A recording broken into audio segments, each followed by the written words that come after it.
So the objective here is to understand one of the hypervisors, which is known as the Oracle VirtualBox. So the VirtualBox is a hypervisor which was designed by Sun Microsystems initially, and then now that Sun is part of Oracle, now it is Oracle VirtualBox. So using this, actually, we would be able to install a guest operating system on our host operating system.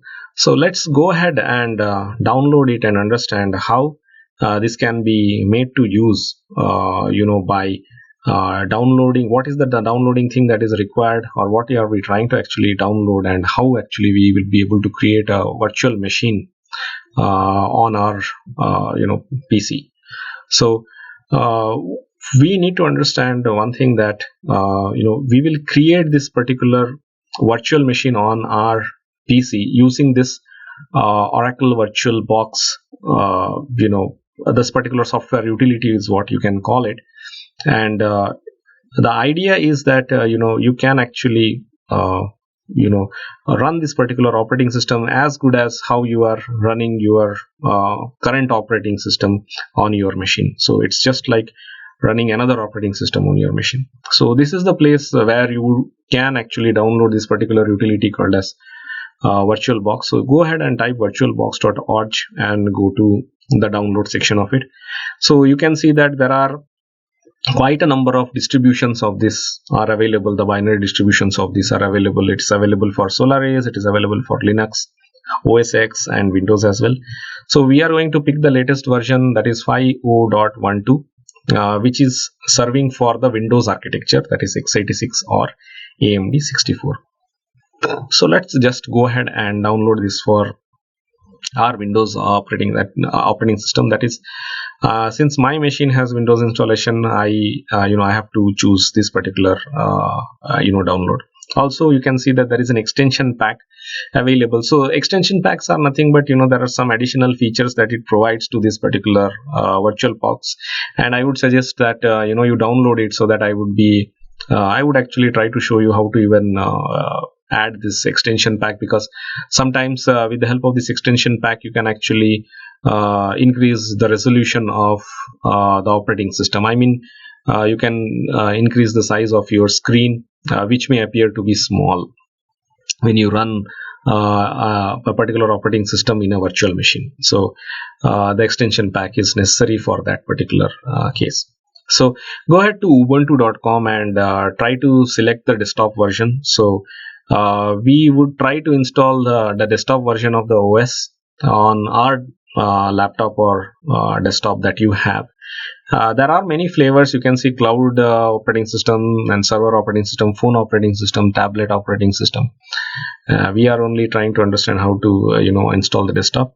So what we need to do, or with the file that we need, is an ISO file. You have to remember, we need a standard ISO file, Ubuntu operating system file. So just go ahead and click on desktops, which will go to downloads, and then you say download Ubuntu.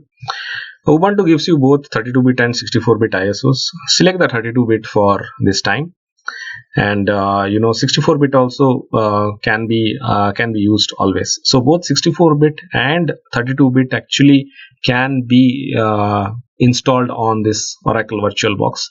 Only I am selecting, for this example, I am just selecting 32-bit just to show you or demonstrate how a 32-bit is done. There is no difference of installation as such, installation wise, between a 32-bit or a 64-bit operation, but it's just your choice, your flavor of which operating system that you want to have. So you can see that an Ubuntu version is available here. So there are both the versions that you can see that it's been downloaded. I have downloaded and kept. One is Ubuntu 64-bit ISO, and one is the 32-bit ISO, 32-bit operating system, and the VirtualBox installation, I mean the VirtualBox application. So this particular application is what now we have to install in order to get started. And as said, we would be selecting a 32-bit Ubuntu, and a 32-bit Ubuntu will actually show you as an i386 file, and a 64-bit will say something as AMD 64 or something of that sort. So we would just go ahead and try to install this VirtualBox that it's been downloaded. We have downloaded this. So let's go ahead with installation now. And once we have already installed, because this installation happens in very simple steps, it is not a very complex kind of an installation. I would suggest that you can just go ahead and start clicking next, next, next, and just do not get bothered about if there it gives you ask for any customization or any such specific options as such. Just don't bother much, and just go ahead and install it. And once you install it, just run it, and once you run it, this is how the particular interface will look like. So if you do a click on new, it will actually give you that particular dialog which asks you which operating system.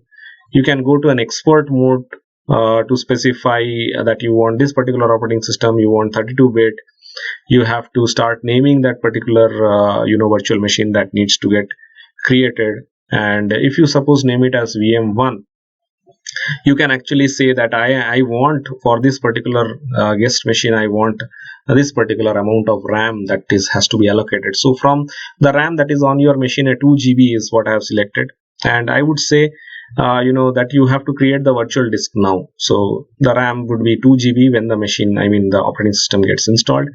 And again, the next will give you again a little more configuration parameters that you can see that what kind of a hard disk file that has to get selected, what kind of a storage that has to be selected, and what is the typical size of your hard disk will be. The next one, we can see that if you click next, your VM is ready, your VM is created, and all the particular information about your VM regarding how much memory, everything gets listed. So now you can see that it is powered off. Just go right click on that and do a start. And once you do a normal start, what you can see that it opens up a new window. And once the new window comes up, you can see it is asking for you, okay, now I need to know where to install the operating system from. So remember, we are not using any CD-ROM drive. We can use, but we can also use ISO. And since we have already downloaded this particular ISO, I mean, as told you earlier, we will be installing a 32-bit operating system on a 64-bit operating system. So my operating system, my machine operating system on which I'm running this is Windows 10 Pro, and it is a 64-bit operating system, and my hardware is also 64-bit capable. So I select a 32-bit operating system now and do a start.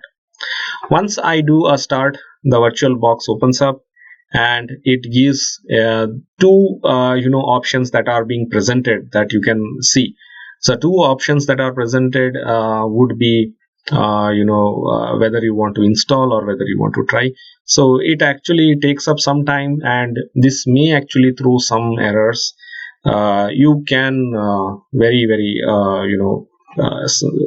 just ignore those errors without being any afraid, because those actually errors can be ignored. So you can see that it is giving you two options: either you can try Ubuntu or install Ubuntu. You can go ahead and start installing Ubuntu, but I am doing try Ubuntu because I just want you to give a demo of Ubuntu, but you have to install the Ubuntu. Please remember, you have to go ahead and install the Ubuntu, and it will install the complete operating system on this particular virtual disk that you have selected. So this is only a trying. I'm just trying out. So it's showing you running an Ubuntu on Windows. So you can see that it is network connected. If I just type any particular application like a browser application and try to browse a particular website, you would see that it is using my own the LAN connection to access the internet. That is, this particular operating system, guest operating system, is using the LAN connection to access the internet. This is how you can close. You can either save the state or you can power off the machine. So if you say power off, it will just shut down the machine again. And this is how it is going to appear. If you want to restart the machine, you can just right click and again say normal start.